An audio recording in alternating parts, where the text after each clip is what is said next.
Hello everyone. Hope అందరూ బాగున్నారని అనుకుంటున్నాను. మేబీ అందరూ చాలా ఎక్సైటెడ్గా ఉన్నారేమో అని అనుకుంటున్నాను. బికాజ్ నోటిఫికేషన్ అన్నీ స్టార్ట్ అయిపోయాయి కదా. సో కోచింగ్ ఇండస్ట్రీ కూడా ఆల్మోస్ట్ చాలా డంపింగ్ చేసేస్తుంది అనమాట ఇన్ఫర్మేషన్ అంతా. ఒకసారి మీరు యూట్యూబ్లో ఒక నిమిషం ఇట్లా టైప్ చేసి చూడండి. ఎస్ఐ పీసీ స్ట్రాటజీ కానీ ఎంపీడీఓ స్ట్రాటజీస్ కానీ you will be getting like చాలా చాలా వీడియోస్ వస్తున్నాయి. బట్ నా సజెషన్ ఏంటి అని అంటే, ఒక స్ట్రాటజీ వేసుకోండి. ఫస్ట్ మీ అంతటా మీరు ఒకటి వేసుకొని దానికి స్టిక్ అయి ఉండండి. దట్ వుడ్ డూ వండర్స్ అండి. సో ఇది నా స్ట్రాటజీగా నేను చెప్తామనుకుంటున్నాను. యాక్చువల్గా I have cleared group 1 prelims in first attempt, నా అటెంప్ట్లో. అండ్ దాని తర్వాత ఎఫ్క్యాట్ కానీ, ఆ తర్వాత ఇయర్ బిఎడ్ ర్యాంక్లో స్టేట్ 79th ర్యాంక్ వచ్చింది. సో దట్ నాకున్న ఈ లాస్ట్ 3 years ఎక్స్పీరియన్స్తోనే I want to give some information to all you people, ఎలా ముందుకు వెళ్ళాలి అని చెప్పేసి. సో ఫస్ట్ అది చూద్దాము. అసలు ఏంటి స్ట్రాటజీ ఏంటి, అసలు ఏముంటుంది ఎగ్జామ్లో, ఎలా చేయాలి. అండ్ ఇటు ఎంపీటీఓ నోటిఫికేషన్ వస్తుంది, ఇటు తెలంగాణ ఎస్ఐపిసి వస్తుంది. ఏం చేద్దామని అనుకున్న వాడికి ఈ వీడియో చాలా షార్ట్గా అండ్ క్రిస్ప్గా చేద్దాం అనుకుంటున్నాను. అందుకే కొంచెం ఫాస్ట్గా తీసుకెళ్తున్నాను. అందరికీ ఆల్మోస్ట్ తెలిసిన న్యూస్ అయినాయి. ఏంటి అని అంటే, there is a notification regarding the police recruitment of almost 7,400 plus vacancies ఇందులో డిఫరెంట్ అనమాట. Police department, fire department and prisoners and correctional and SPF category అనమాట. This prisoners, deputy jailer and border గురించి ఉంది కదా. So if you want people, నేను ఇంకా డీటెయిల్గా ఎవరైతే ఉన్నారో జైలర్, డెప్యూటీ జైలర్ ఎవరైతే ఉన్నారో నాకు రిలేటివ్స్లో ఉన్నారు. ఇఫ్ యూ వాంట్, నేను డైరెక్ట్గా అక్కడికి వెళ్ళి తన నుంచి ఒక వీడియో షూట్ చేసుకుని మీకు అందరికీ డీటెయిల్గా ఇన్ఫర్మేషన్ ఇస్తాను. But that is based upon me interest ఎలా ఉంది అని చెప్పేసి.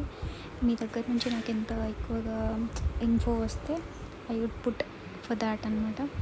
నెక్స్ట్ ఏంటి అంటే, next all we know that MPDO 124 notification, 124 recruitment గురించి వస్తుంది. ఇది కూడా this is a group 1 post అండి.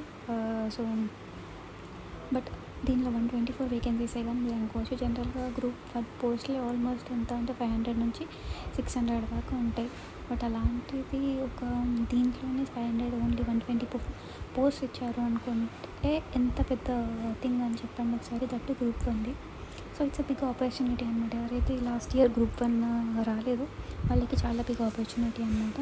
నెక్స్ట్ వచ్చేసి ఏంటి అని అంటే, ఇది common syllabus. I have mapped common syllabus for both Telangana state ఎస్ఐపిసికి యాజ్ వెల్ యాజ్ లైక్ ఎంపీడీఓకి కానీ సంబంధించిన వారికి కామన్ సిలబస్. అండ్ ఇందులో కొంచెం మనం ఫోకస్ చేయాల్సింది, ఎందుకంటే పాలిటీలో ఉంటుంది కదా, part 11th and part 12 related to panchayats and municipalities అని చెప్పేసి వాటిపైన ఎక్కువగా ఫోకస్ చేసే ఛాన్స్ ఉంటుంది. ఎందుకంటే it's a paper based upon the development, rural development కాబట్టి. మిగతా అనేది ఆల్మోస్ట్ లైక్ సిమిలర్గానే ఉన్నాయి. అక్కడ చూసుకోండి, లైక్ కరెంట్ అఫైర్స్ కానీ, హిస్టరీ కానీ, polity, economy, geography, science and this. And this is a total procedure regarding to the PC and essay. First ఏంటి అంటే ప్రిలిమినరీ స్టేజ్లో ఉంటుంది. It's only for short listing అనమాట. 3 hours ఉంటుంది, దెన్ 200 ఉంటుంది, 200 marks paper అనమాట. దిస్ ఇస్ జనరల్గా ఇచ్చే కట్ ఆఫ్ ఎంతెంత ఉంటుందని చెప్పి ఇస్తారు. This are physical like standard screening అనమాట. సో చూసుకోండి మీరు కూడా ఎంతెంత ఉంది మెజర్స్ అని చెప్పి చూసుకోండి. Then coming to third stage వచ్చేసి ఏంటి అని అంటే, మనకి హైట్ మెజర్మెంట్సే కాకుండా తర్వాత వచ్చేసి ఏంటి అంటే ఫిజికల్ టెస్ట్ ఉంటుంది కదా. Physical test like 100 meters, 600 meters running కానీ, long jump or short put. ఉమెన్కి అయితేనేమో హాఫ్ ఉంటుంది, 800 meters రన్నింగ్ ఉంటుంది, long jump or short put ఉంటుంది. నేను coming to like final exam. Final written exam ఏంటి అంటే mains, descriptive as well as like objective కూడా ఉంటుంది. Coming to the SI sub inspector post, you will be having 4 papers అనమాట.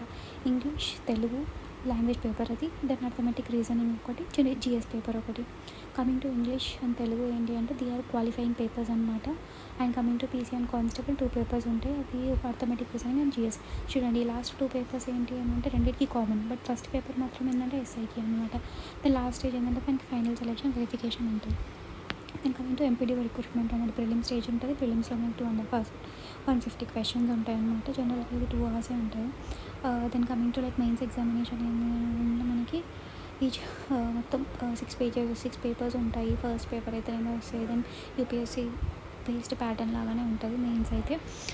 Then అందులో qualifying paper కూడా ఉంటుంది మనకి. ఇంగ్లీష్ అనేది జనరల్గా క్వాలిఫైయింగ్. లాస్ట్ టైం నా స్కోర్ వచ్చేసి 108 ఏమో ఉంది క్వాలిఫైయింగ్ పేపర్. కానీ ఐ గాట్ 108 అవుట్ ఆఫ్ 150 అనమాట. దెన్ ఇది యాక్చువల్గా లాస్ట్ టైం పీసీఎస్ఐకి ఇచ్చిన వెబ్ నోట్ నుంచి తీసుకున్న ఇన్ఫర్మేషన్. యాక్చువల్గా ఇందులో అయితే కొన్ని టాపిక్స్ మెన్షన్ చేశారనమాట. కంపౌండ్ ఇంట్రెస్ట్ కానీ, ratio, proportion, average, mensuration, partnership అని. ఇలా అంటే అథమెటిక్ రీజనింగ్లో వేటిపైన ఫోకస్ చేయాలి, తర్వాత ఏంటి రీజనింగ్లో ఎలాంటిపైన ఫోకస్ చేయాలి అని చెప్పేసి ఒకసారి మీరు I will post this in the comment box అండి. People go through. ఎందుకనంటే వీడియో ఎంత షార్ట్గా ఉంటే కాన్సన్ట్రేషన్ స్పాన్ అంత తక్కువ ఉంటుంది కాబట్టి I'm trying to stick only for short time అనమాట. జనరల్ స్కిమ్ చేస్తున్నాను నేను. దెన్ సెకండ్ అయితే మనకి ఆబ్జెక్టివ్ పేపర్ అనుకుంటాం కదా, జనరల్ సైన్స్ కానీ, then current affairs and history already నేను ఇందాక కామన్ టాపిక్స్లో చెప్పాను, అక్కడ ఎక్స్ప్లెయిన్ చేశాను. కమింగ్ టు ఇది రిటర్న్ కోసం ఇంగ్లీష్ ఈజ్ క్వాలిఫైయింగ్ పేపర్ యాసెడ్. ఇది ఆబ్జెక్టివ్ పేపర్ అనమాట. తర్వాత మనకి డిస్క్రిప్టివ్ పేపర్ వచ్చేసింది. మళ్ళీ తర్వాత సేమ్ అంతే. డెస్క్రిప్టివ్ పేపర్లో ఏమేమి ఉంటుంది, ఆబ్జెక్టివ్ టైప్ క్వశ్చన్స్ కానీ, మళ్ళీ తర్వాత పార్ట్ బీలో ఒక డెస్క్రిప్టివ్ టైప్ అనమాట, letter writings, reports, essay writing అలా ఉంటుంది అనమాట. అథమెటిక్ అండ్ రీజనింగ్ నుంచి సేమ్ టాపిక్స్ ఇచ్చారు. ఏదైనా అథమెటిక్ నుంచి అయినా కానీ ఇవన్నీ కూడా యూ విల్ బీ హ్యావింగ్ ఏంటి అని అంటే సేమ్ టాపిక్స్ ఉంటాయంటే మ్యాపింగ్ అన్నీ సేమ్ టాపిక్స్ ఉంటాయి మోస్ట్లీ. బట్ ఓన్లీ ఏంటి అని అంటే జనరల్గా డెప్త్ ఆఫ్ ద ఆస్కింగ్ అనేది కొంచెం డిఫరెంట్గా ఉంటుంది ఎంపీడీఓకి అండ్ పీసీకి అండ్ ఎస్ఐకి. So it's a great opportunity అండి మీ అందరికి కూడా. సో ఈ పీపుల్ ఏం చేయాలి అని అంటే ఫస్ట్ అందరి వీడియోస్ చూస్తూ ఉండడం కాకుండా పెన్ పేపర్ పట్టుకొని ఫస్ట్ రాయండి. ఆ తర్వాత మీకంటూ మీ స్ట్రాటజీ పెట్టుకొని ముందు పోస్ట్ చేసుకోండి. ఇఫ్ ఈ వీడియో మీ అందరు రీచ్ అయ్యి ఆ తర్వాత లేదక్క లేదు సిస్టర్ మనం ఇలా డైలీ మాకు కొంచెం మోటివేషన్ ఇవ్వండి, సో దట్ డైలీ ట్రాకింగ్ ఇవ్వండి అని మీరు కనుక సజెస్ట్ చేస్తే నేను డైలీ పోస్ట్ చేస్తాను అనమాట. ఇవి టార్గెట్స్ పోస్ట్ చేయండి అని చెప్పేసి will be creating a dedicated Telegram channel create చేసుకుందాం. అందులో నేను ట్రాకింగ్ షీట్స్ ఇస్తాను. సో అందులో మీరు టిక్ చేస్తూ అందులో పోస్ట్ చేయాలి. నైట్ 9-10కి అట్లా ఏంటంటే ఆ టెలిగ్రామ్ ఛానల్ ఓపెన్ అయినాక మీ అందరు నైట్ టార్గెట్స్ మేము ఇంత చదివామని పోస్ట్ చేశారనుకోండి, మిగతా వాళ్ళకి మోటివేషన్ వస్తుంది అనమాట ఇంత చదువుదామని. ఇదంతా కూడా మీ అందరిపైన డిపెండ్ అయి ఉంటుంది. బికాజ్ ఒకరు ఇద్దరు అడిగితే నేను ముగ్గురు కోసం అది చేయలేను కదా. సో దట్ కొంతమంది అట్లీస్ట్ ఒక 50 మెంబర్స్ వరకు అడిగారనుకోండి, అంత నాకు కూడా ఏంటి అంటే మోటివేషన్ ఉంటుంది అనమాట ఇది చెయ్యాలి అని చెప్పేసి. సో ఐ హోప్ మంచిగా అందరికీ రీచ్ అయ్యి అందరూ ప్రాపర్గా స్ట్రాటజీ బేస్డ్ అపాన్ దిస్ ఏమేమి ఉంది అసలు కంటెంట్ ఏంటి అన్న దాని గురించి మీరు చేసుకుంటే బెటర్గా ఈ ఎగ్జామ్ గెట్ త్రూ అవ్వగలుగుతారు. అన్నీ మల్టిపుల్గా చూసి మల్టిపుల్గా వరీ అవుతూ కూర్చోకండి. ఎందుకంటే we have less time in our hand. ఇప్పుడు మీరు దీనికి ప్రిపేర్ అయితే సీజీఎల్కి కూడా ఈజీగా అయిపోతుంది. Please work hard, better. I know మీరు చాలా బెటర్గా పర్ఫామ్ చేయగలుగుతారు. You can do it. ఈ ఫెయిత్ మీలో ఉంచుకోండి.